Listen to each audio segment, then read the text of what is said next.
That looks like an interesting planet. Wanna check it out?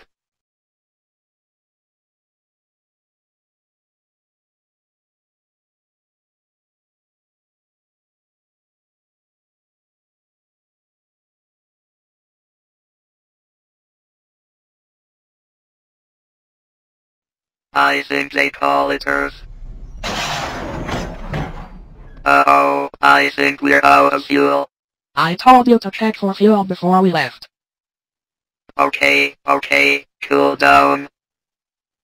All we have to do is scout around to find sources of energy that we can use. Maybe we can ask an Earthling for help. Well, looks like the aliens are in trouble and could be coming to you for help.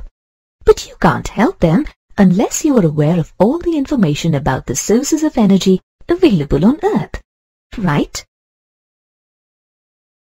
In this lesson, you will learn about various types of energy sources and their characteristics. At the end of this lesson, you will be able to distinguish between non-renewable and renewable sources of energy, classify sources of energy into renewable and non-renewable, list the characteristics of each source of energy. All sources of energy can be divided into two categories. Non-renewable sources are sources that once used up cannot be replenished in a short period of time. Fossil fuels such as coal, oil, natural gas, and nuclear fuels are non-renewable sources of energy. Renewable sources. Renewable sources of energy can be replenished in relatively shorter duration and can be reused to generate energy. Non-renewable energy sources are classified into fossil fuels and nuclear fuels. Fossil fuels are found within the rocky layers under the Earth's crust and include coal, oil, and natural gas. Remember the first steel rail engines? Those engines burn coal to produce steam that powers the engine. Coal.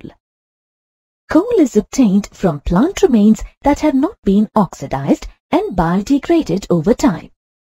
It is mined as a solid and is a hard, black-colored, rock-like substance composed of carbon, hydrogen, oxygen, nitrogen, and sulfur. Coal is used as a major source of energy since it is readily combustible and possesses a high calorific value. Coal is used to produce around 64% of the world's electricity. Every time the government raises petrol prices, there is a flurry of protests because it raises our expenses significantly. We need petrol for our vehicles and other petroleum-based products to run industries. We obtain petrol from oil.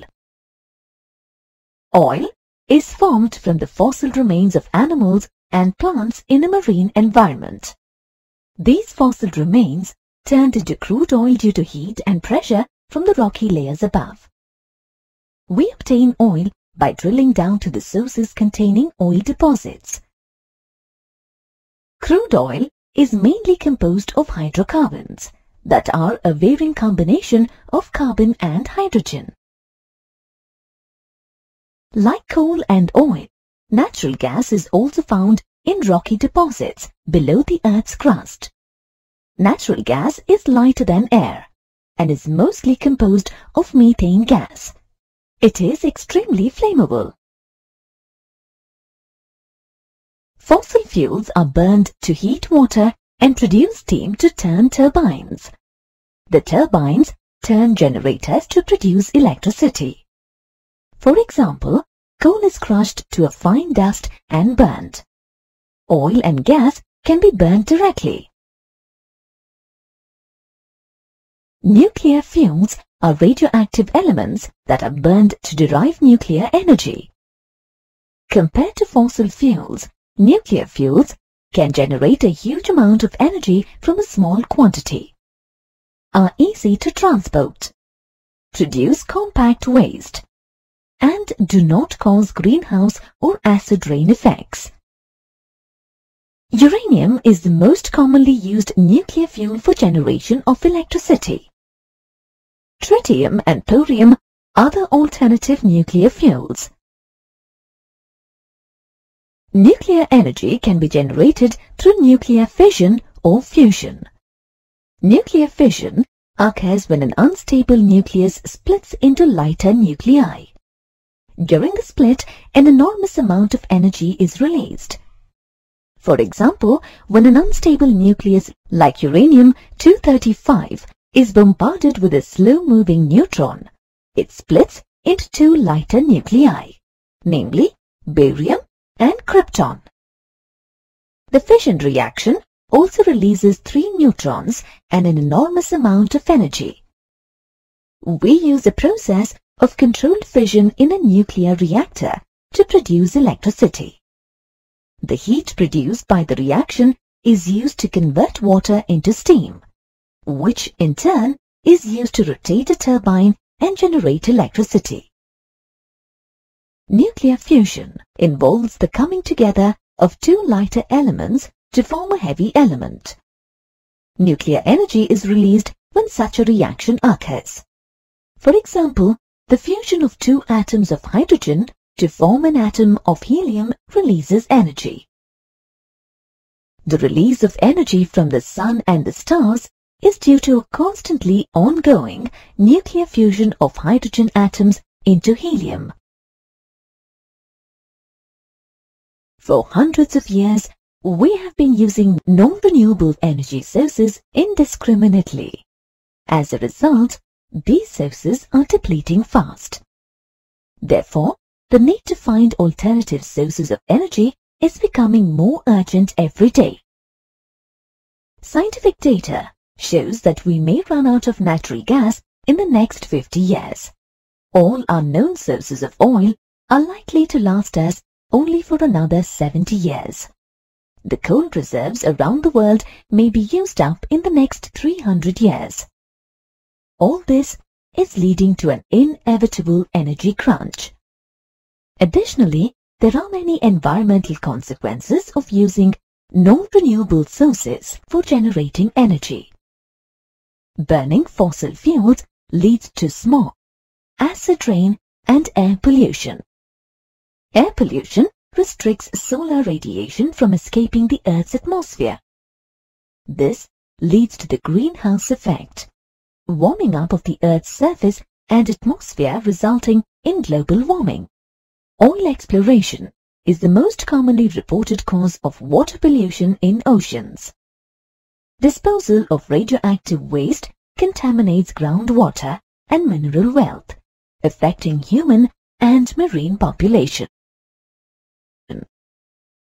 The major renewable sources of energy are the sun for solar energy, air for wind energy, fallen crops and wood waste for biomass energy, water for hydroelectric energy, and steam produced in the Earth's core for geothermal energy. Scientists are constantly researching new sources for renewable energy. Some types of source in the early stages of development are tides moving in and out of seashores for tidal energy, ocean water having different temperatures at shallow and deep levels for ocean thermal energy, fuel cells that electrochemically generate energy from chemical reaction of fuels and oxidants.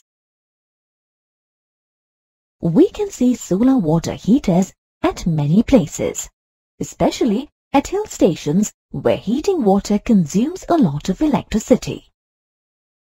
These heaters make use of solar energy from the sun. The use of solar energy is increasing and pervading our day-to-day lives in many ways. Solar cookers and calculators are already quite common. The sun is the most efficient source of energy available to us. Solar energy is a non-exhaustible source due to the continuous fusion in the sun's core.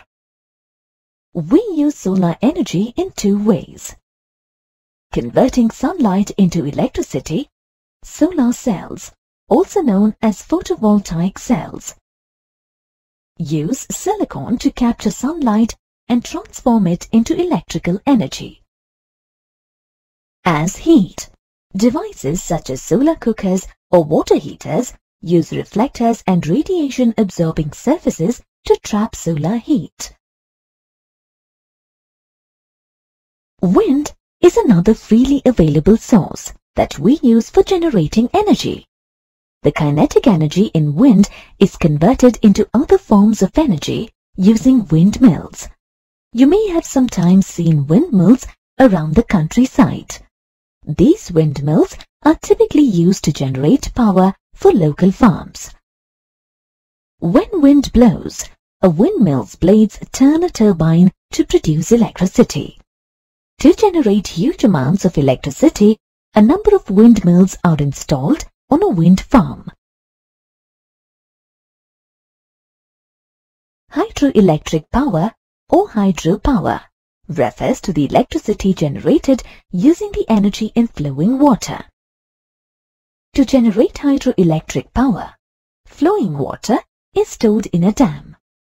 When this water is channeled into the power station, its potential energy is converted into kinetic energy.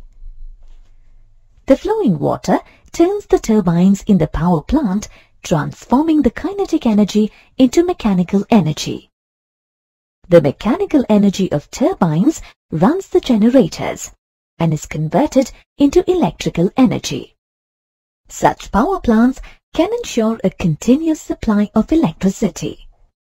The Three Gorges Dam in China, the world's largest hydroelectric power plant, supplies power to 9 out of 23 provinces in the country. Geothermal energy is derived from steam produced due to extreme heat in the Earth's core. This steam is channeled into power plants to run turbines and generate electricity. Sometimes, a deep well, called an injection, is used to pump water into the heat pocket and pressurize the steam up to the power plant. The world's largest geothermal power plant, the geysers in California, USA, is in operation since 1924. In rural areas, we often see small-scale biogas plants, supplying gas and heat to households for domestic use, such as cooking and heating.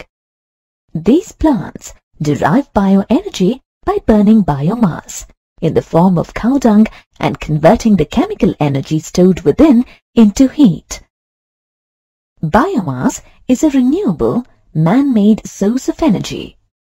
Other examples of biomass are wood, crop, manure, alcohol fuels, and garbage. We saw that energy can be obtained from a number of sources. However, some sources are better than others. What criteria will you use to compare sources of energy? A good source of energy is one that enables us to do a large amount of work per unit volume or mass, is easily accessible, is easy to store and transport, and is economic.